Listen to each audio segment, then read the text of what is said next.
Jeff Brown here, reporting with Media with Ian Flynn.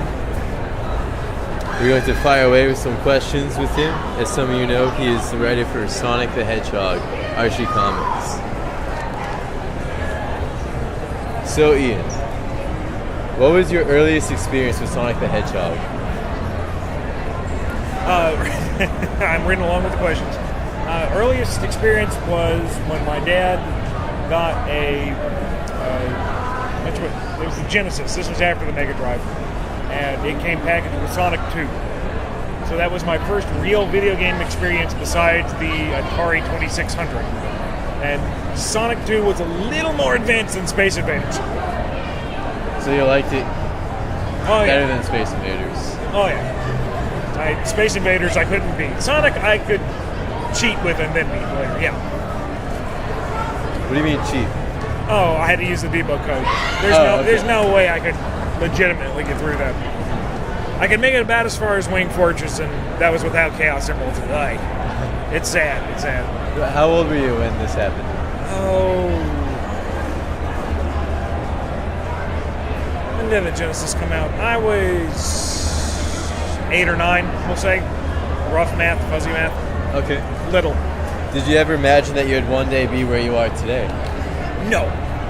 Never really believed that it would happen. I wanted it, but with no professional experience under my belt, I was kind of dubious if I would ever get it. But here I am, so I'm not complaining. Sweet. So did any professional experience help you get this gig now? Nope. I got it. I was hired straight out of college. Awesome. Actually, I was technically hired before I got my degree. Don't ask me how that worked. I just got lucky. Where was your degree? I got my Bachelor's of English with a minor in history at the University of North Carolina at Greensboro. Did anything specific prompt you to become the writer for Sonic and Archie? Part of it was staring the future dead on, having a useless English degree. And it's like, okay, I can write. What does that do?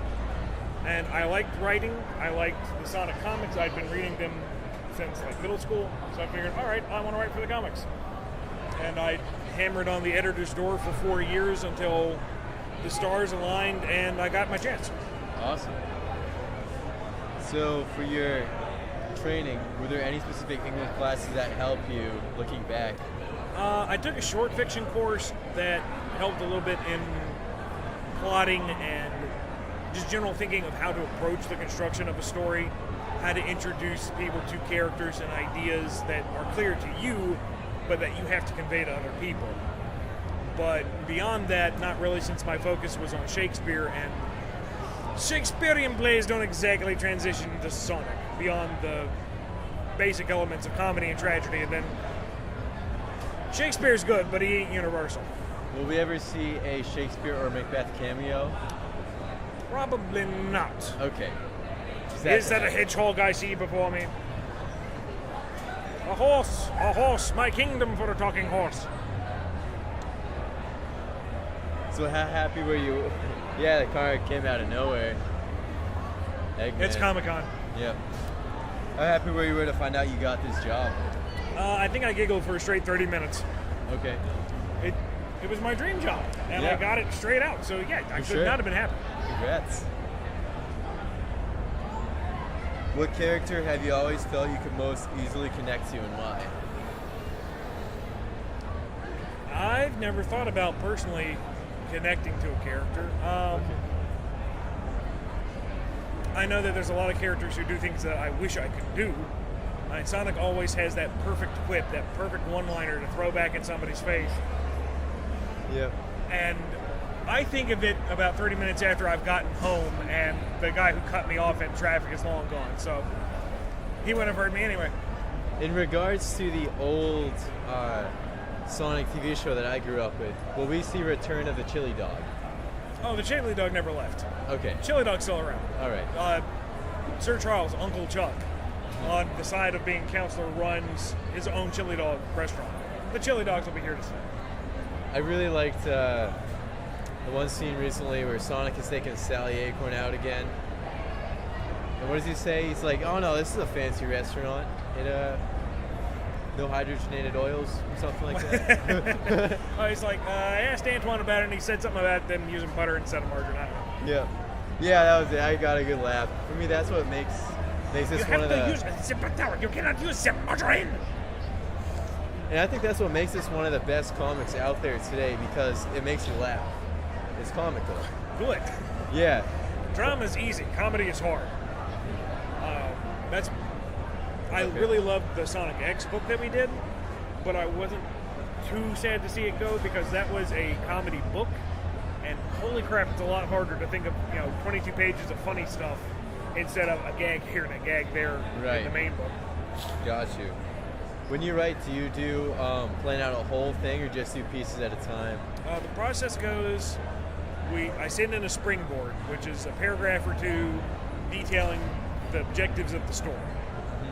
Once that's approved, we move on to the breakdowns, which are a page-by-page synopsis of what the script will be, with one sentence or so describing each page. That keeps each page focused in what it does for the story, and when it comes to the revision process, you're moving sentences around instead of pages and paragraphs. Right. After the breakdowns are approved, we move on to the manuscript, which uses the breakdowns as the foundation, and then from there, it's just revision of the manuscript. Okay. Any inspirations as you're working through a new comic? Anything work its way into the work? Sometimes if there's a particular scene I want to write, I'll play a particular piece of music that I know gets me thinking in a certain direction. There's a couple books or there's a couple of shows that I'll sometimes queue up and go over quick to get me in the mood for a certain scene or overall theme for a story. So, in regards to that, the Scourge series and also Genesis, what music did you have going there? With Scourge, that was a story I wanted to tell for a long time. Okay. And especially the backstories for all of the Destructics, because that was one of my primary agendas when I got hired 6 years ago. More cards are raining from the sky. Magic. So that one I already knew what I was doing. I could just focus and go. Right. With Genesis, I actually queued up a little bit of the classic music here and there to think of that feeling you get when you go back and go through the Genesis games after so long. So what's the typical turnaround time between ending of an issue and when it hits the shelves? The script process, grand total from springboard to breakdown to final revision, summed up is about a week. Okay. The issues themselves, going through pencils and inks and colors and letters and all that happy malarkey, is I think a month to 2 month process. All right. And we tried to work at least 6 months ahead of the latest issue. So just to recapitulate on that one, so let's say today you finish a comic, we'll see it in the shelves months from now? Right. Okay. Like, folks are just now getting the end of Genesis, and I am already well beyond Genesis. What are you on right now? I'm not supposed to specify, but okay. I'm getting pretty close to the end of the year. End of? This year. Okay. All right. Reasonable. So do you think the writers of USA's Burn Notice were inspired by your Amy, as they feature an Amy who's jealous of Fee in one of their episodes? Sally did make it clear to Sonic and 222 that he and Fee had a fling, so that's no secret. I haven't seen Burn Notice, so I'm not speaking with any sort of authority, but I wouldn't think so. Okay. I mean, we do well, but I don't think, unless the writers of Burn Notice are big Sonic fans, and that would be cool, but I don't think so. All right. I think that's coincidental. Just curious. In regards to the relationship between Sonic and Sally, you don't have to answer this if you don't want to. Did any personal romantic experiences or real-world observations influence the creative chemistry between them? A little bit. I wouldn't say anything particular. This one girlfriend I knew at this particular time, we did that, blah, blah, blah, blah. It's just more of a general observation of my marriage, how that came to be, how that's going. Okay. Friends, how they met, how they got along, our breakups, our non-breakups, how things have gone, over the years. So, life experiences more so in general than specific relationships. All right. So for us readers, who should we be more worried of? The green evil Sonic or Shadow? Depends on why they're coming after you. Okay. Because Scourge has no morals, so you're not going to get any pity. But if Shadow's out to kick your ass for some reason, that's it. You're done. Back it in. Pray that it's quick. So of the how should I say this? Like extra supersonics, for example. I think it was 229. The one with the yellow on the cover. Of these whole super powerful Sonic, what's your favorite part to write about?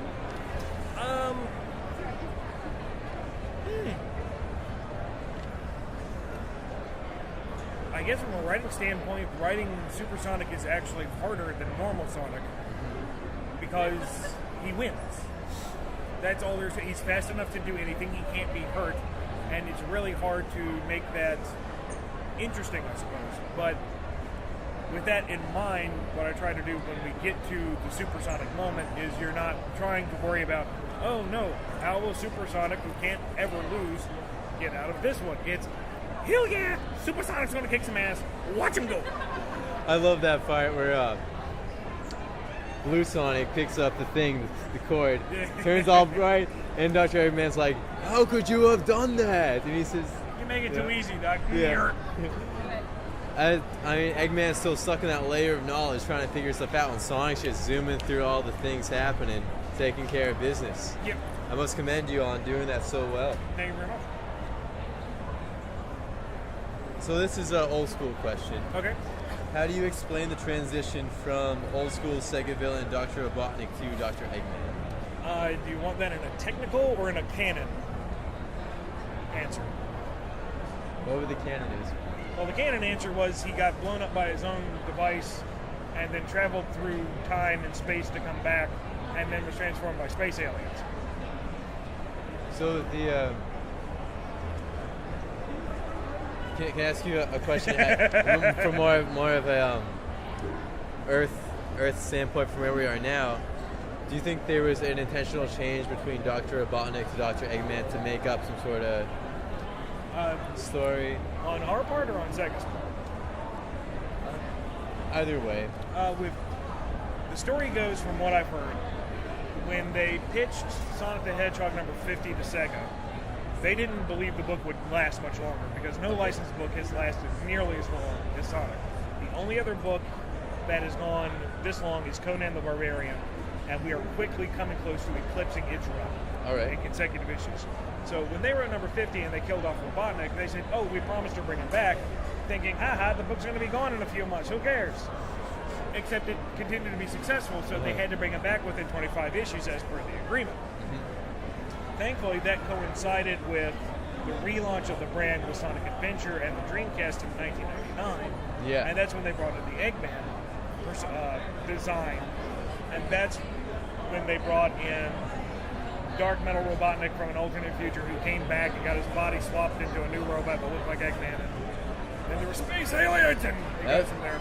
That was an epic point for, I think, the whole Sega as a general franchise. I remember it was right around my birthday when Dreamcast came out, so that was my present. And I was just pounding away, blasting through all these things, the new Sonic, new system. In terms of Sega's involvement, I know there was a bit of a dichotomy between the Western interpretation of the franchise and the Eastern interpretation. Okay. And then with the relaunch of I call it a relaunch, but with the release of Sonic Adventure in '99, there was more of a cohesive vision for the franchise. It became less East versus West and more of just Sega. And that influenced how we used him over here. There was a little more freedom because back then, because the Western Sega of America was kind of doing what they thought would work in the States, and now the markets in general, especially with the large influx of anime and manga, seem to be, you don't need to localize it, it's good as it is, just translate it. And that's why I think it had the major impact of Eggman versus Robotnik.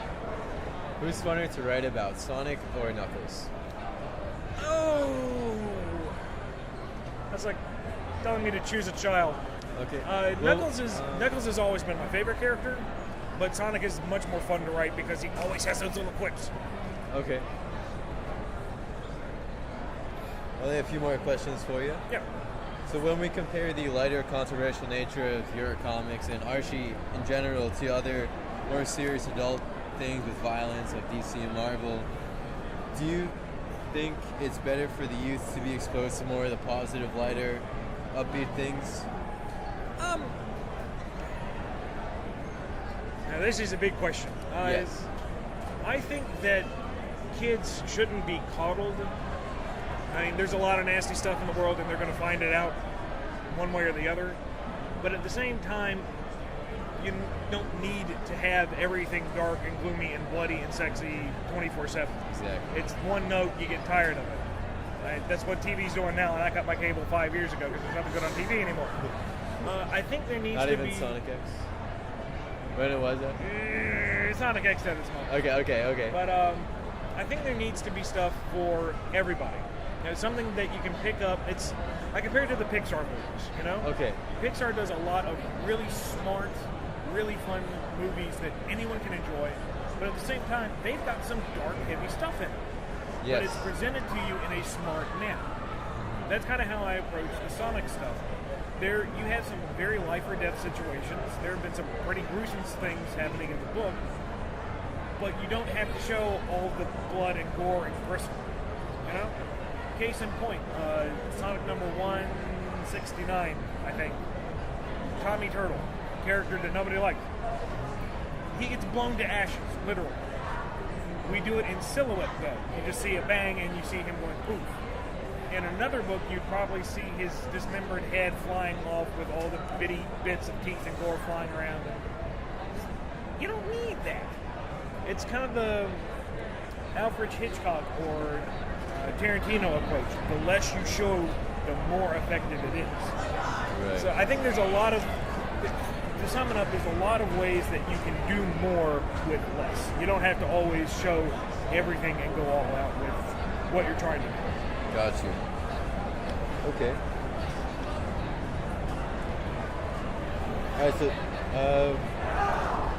is there anything you would want to do differently with the series than what has been done in the past before your time as writer?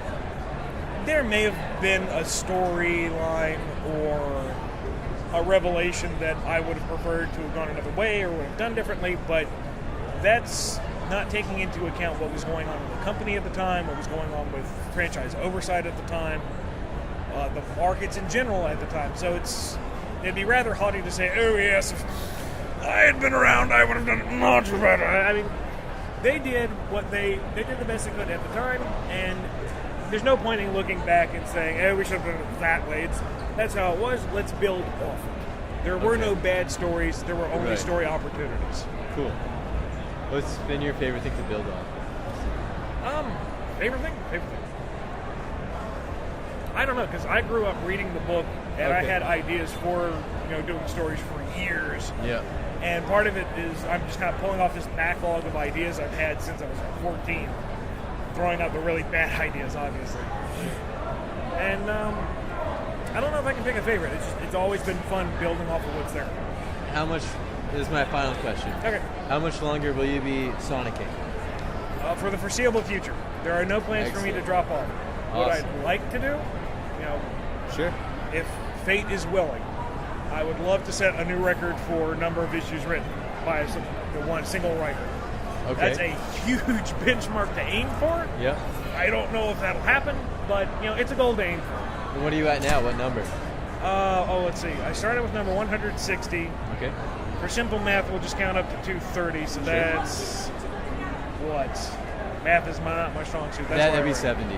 That's 70. I'm pretty sure. We'll say 30 issues of Sonic Universe just to keep it a round number. That's 100. There's free comic book day issues. We had 5 of those, so 105. Sonic X, roughly half the series. We'll do half. We'll say 20, so 125. And that's not counting individual stories, so that's just counting issues I contributed to. So, I'll say somewhere between 100 and 200 issues at this point. Very, very fuzzy math. Math. Woo! Well, best of luck with what you Thank do you with very much. Sonic. It's much appreciated. My pleasure. For the record, state your name. This is Ian Flynn, and I write talking animal people. Just one final note.